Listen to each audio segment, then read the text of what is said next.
Bonjour. Donc, nous allons essayer de travailler sur la méthodologie de l'étude de cas en management. Plus particulièrement, là, je vais essayer de travailler sur l'annexe 3, page 84 du TP de l'étude de cas de la Poste. Je vous rappelle que la Poste, c'est page 83. Donc, vous avez auparavant construit vos brouillons pour répondre aux 3 questions sur, dans un premier temps, la caractérisation, le diagnostic interne et le diagnostic externe. Dans un deuxième temps, la lecture et l'analyse des documents doit être faite de manière simultanée à l'écriture. Vous devez relever dans les documents ce que vous lisez. Alors, on va directement sur cette annexe 3, dans laquelle on me dit, dans le deuxième paragraphe, j'ai lu, vous l'aurez lu auparavant, si vous ne l'avez pas lu, arrêtez la vidéo et lisez-le. Donc dans ce premier paragraphe, on nous dit que les facteurs ont des Citroën berlingot jaune. Donc je peux déjà dire dans ma caractérisation que dans les ressources matérielles, il y a des véhicules. Et je l'écris tout de suite. Je reviens sur mon texte. Et dans ce paragraphe, il n'y a rien de plus.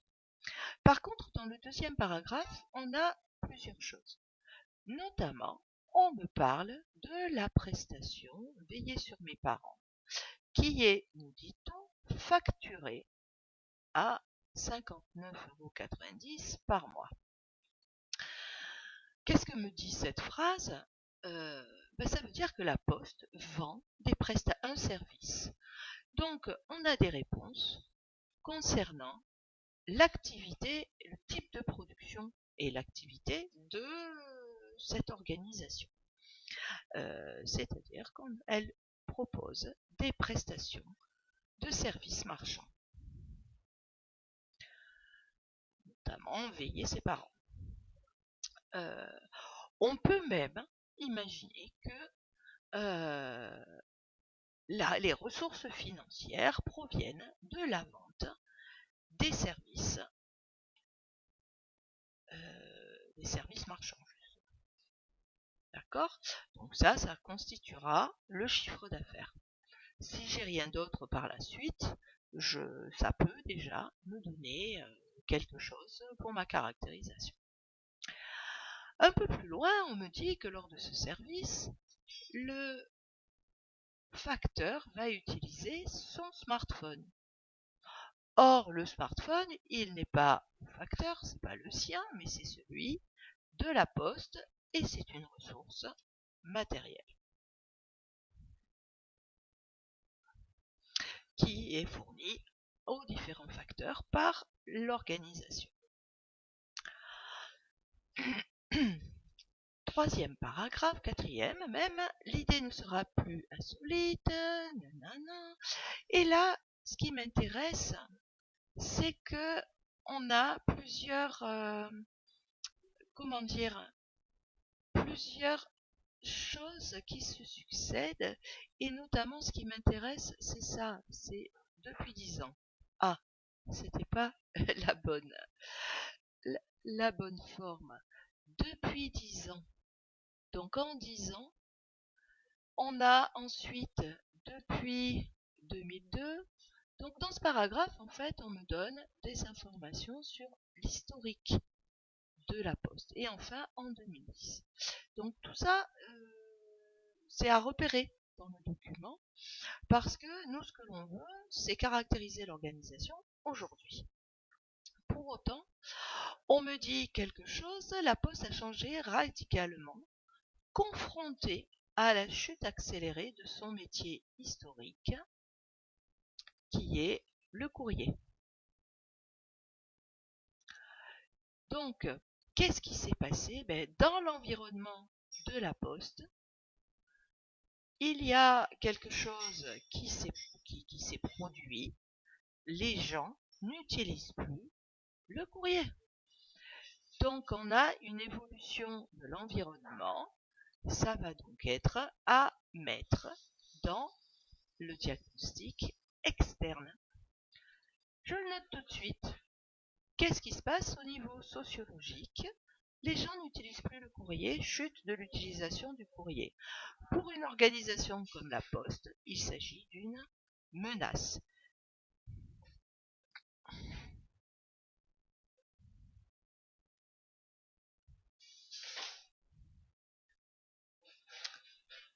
Alors, on peut aussi imaginer que ce sont les clients. Les deux auraient pu moins de courrier envoyés. Ça veut aussi dire que ce sont moins de clients pour la Poste. Je continue. Depuis 2002, l'ancienne administration des PTT ne recrute plus de fonctionnaires, si bien qu'ils ne représentent que 41% de l'effectif. Alors effectivement, vous allez trouver je crois que c'est dans l'annexe 1, une explication de l'évolution de la Poste qui est devenue aujourd'hui une société anonyme. Mais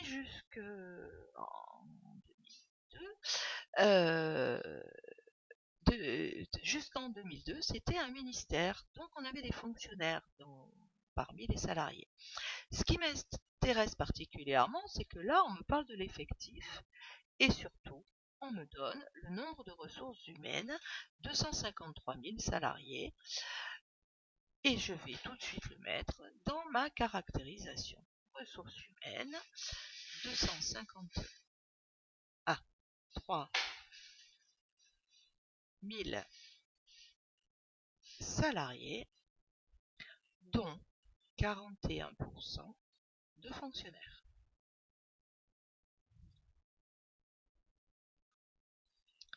Je reviens.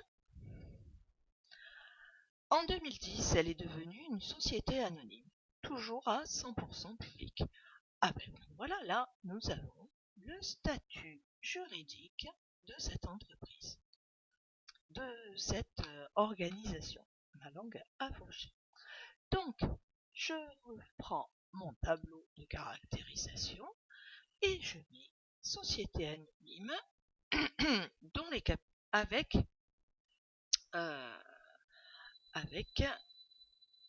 des capitaux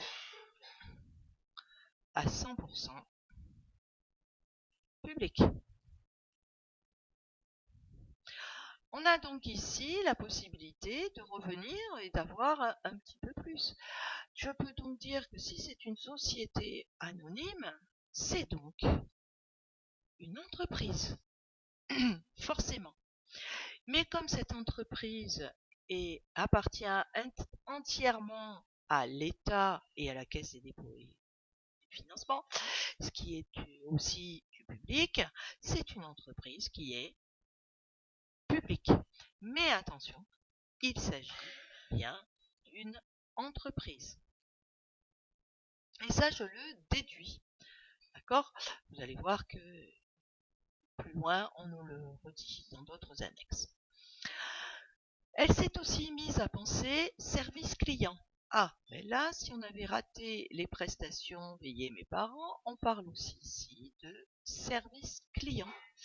Donc, on a la confirmation que c'est bien une entreprise, puisqu'elle parle de client, et qu'elle propose des services payants. Afin de rester l'entreprise la plus utile aux yeux des Français, selon un sondage IFOP. Pour moi, ça c'est important, et ça, c'est pas forcément facile de le voir. Ça veut dire quoi, là? C'est que cette organisation a une grande notoriété. Les Français, dans leur immense majorité, pensent que c'est l'entreprise la plus utile. C'est donc une ressource du matériel.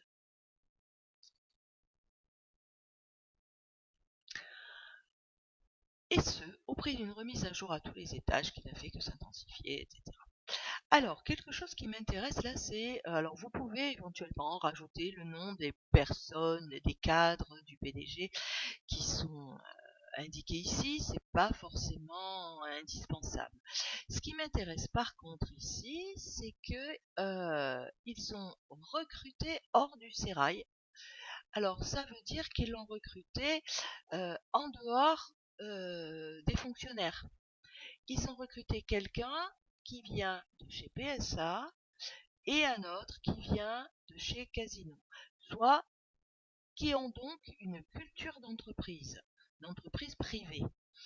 Or, quand la Poste devient une entreprise, en 2010, c'était il n'y a pas si longtemps, elle ne sait pas travailler comme du privé.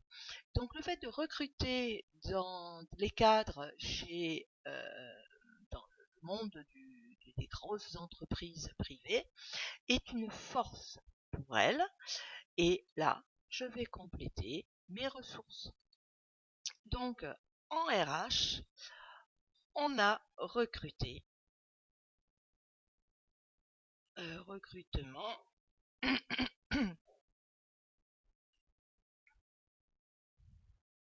d'entreprises privées, de grosses entreprises privées. Mais je me mets juste l'essentiel, je rappelle que c'est un brouillon. Parmi les facteurs viscéralement attachés à leur métier, changement de culture fait bien sûr des mécontents. Mais, et c'est ce qui m'intéresse ici, on n'a jamais plus de 5% de grévistes quand il y a un conflit. Ça peut être considéré comme quelque chose de négatif si je suis syndicaliste, mais ici je me positionne comme étant manager de la Poste, comme j'analyse le management. Ça n'a à voir qu'en cas de conflit que 5% de grévistes, pour moi, c'est une force. Il n'y a, je suis sûre que, bon, s'ils sont pas d'accord, ben, ils vont aller quand même travailler. Donc, j'aurai moins de problèmes dans, pour travailler, pour faire travailler et réaliser mon chiffre d'affaires. C'est moins dommageable. Alors, gréviste, ça s'écrit pas comme ça. Ça s'écrit avec un I. On revient. Donc ensuite, voilà, j'ai repéré ici que la Poste était confrontée à une forte concurrence. Alors là, la concurrence fait partie du micro-environnement, des principaux points. Donc là, on sait que dans le micro-environnement de la Poste, la concurrence est forte. Il me semble évident, mais que c'est une menace. Plus il y a de concurrence, plus elle est agressive, plus l'organisation devra se battre contre et la prendre, faire attention à ses concurrents. Donc c'est plutôt une menace. On a ensuite un autre, à nouveau, on nous reparle ici de la chute du nombre de lettres à distribuer. Donc on a à nouveau une indication sur, mais on l'a déjà noté, sur l'environnement de la Poste. Diminution de l'utilisation des courriers ou encore moins de courriers envoyés. Par contre, ce qui nous est dit ici, c'est que cela représente une perte de 40 millions d'euros de chiffre d'affaires chaque mois. Donc ça, c'est quand même important. Et pour moi, c'est dommageable, c'est quelque chose qui n'est pas bon. C'est du chiffre d'affaires qui n'est pas fait. Donc on est là dans le diagnostic interne. On a une faiblesse au niveau des ressources financières perte de chiffre d'affaires de, je me rappelle plus, 400, je crois, millions d'euros par mois. Je vais vérifier. C'est ça. Et il n'y a pas de raison pour que ça s'arrête en plus, dit-il. Ce trou n'est qu'en partie compensé par la hausse annuelle, c'est de travers, tant pis, du prix des timbres. Donc on a quand même, ça c'est plutôt positif au niveau de mes ressources financières, on a quand même une hausse annuelle du prix des timbres, donc visiblement dans mes ressources financières, là c'est plutôt une force. Régulièrement, la hausse, le prix des timbres augmente. Heureusement, parce que sinon,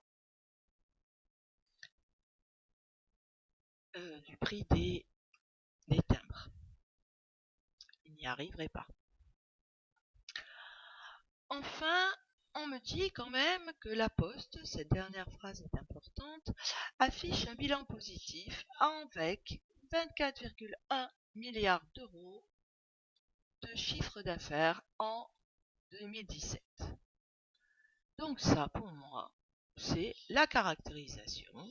Dans ma caractérisation, j'écris tout de suite ressources financières, mon chiffre d'affaires de 2017 est de 24,1 milliards d'euros.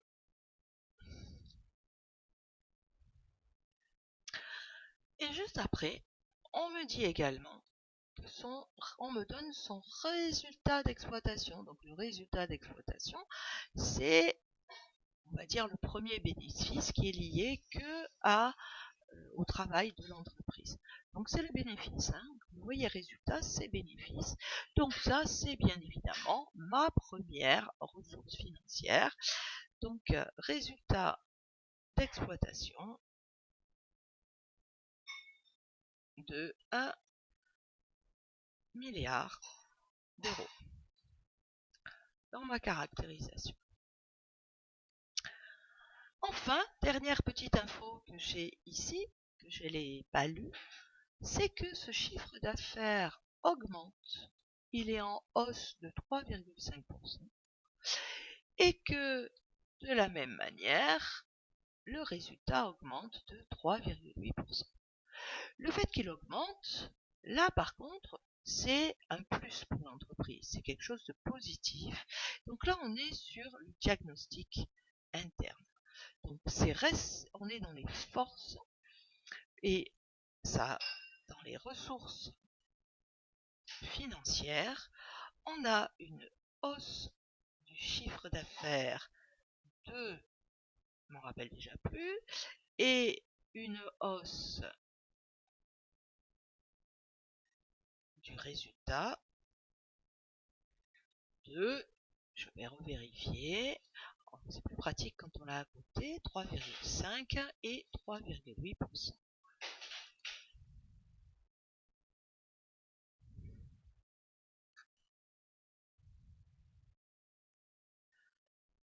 Donc voilà, je viens de terminer la lecture analytique à analyse de l'annexe 3 et vous avez vu qu'à chaque fois, au fur et à mesure que je trouve une info, à chaque paragraphe, je m'arrête et je note dans mes brouillons ce que j'ai trouvé.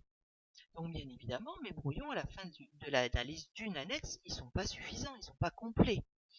Pour autant, là, je peux dire que pour la caractérisation, il y a des lignes que je vais remplir après. Une fois que vous aurez terminé toute la lecture, analyse de tous les documents, vous allez vous retrouver avec des lignes qui seront vides, comme le but, la finalité, le secteur d'activité. Alors la nationalité, si, on sait que c'est une entreprise qui appartient à l'État français, hein, à la France, donc bien évidemment, cette entreprise, on peut dire tout de suite qu'elle est française. Le champ d'action, vous le trouverez. La taille, bien sûr, je vais le déduire de mes ressources humaines. Donc il y a des parties que vous déduisez à l'aide de votre cours et des éléments que vous allez trouver. Mais il faut le faire qu'une fois qu'on a terminé la lecture de tous les documents. De la même manière, quand vous aurez terminé la lecture des documents, vous allez vous retrouver devant un diagnostic externe fini et vous pourrez probablement mieux analyser les facteurs clés de succès. Apparemment, les facteurs clés du succès, c'est pas de continuer avec le courrier papier. D'accord? Et il va falloir, bien sûr, proposer quelque chose de particulier pour lutter contre la concurrence. Donc ça, quand vous aurez terminé la lecture, ça devrait les faire. Voilà comment il faudrait que vous travailliez la lecture de vos documents. Au revoir.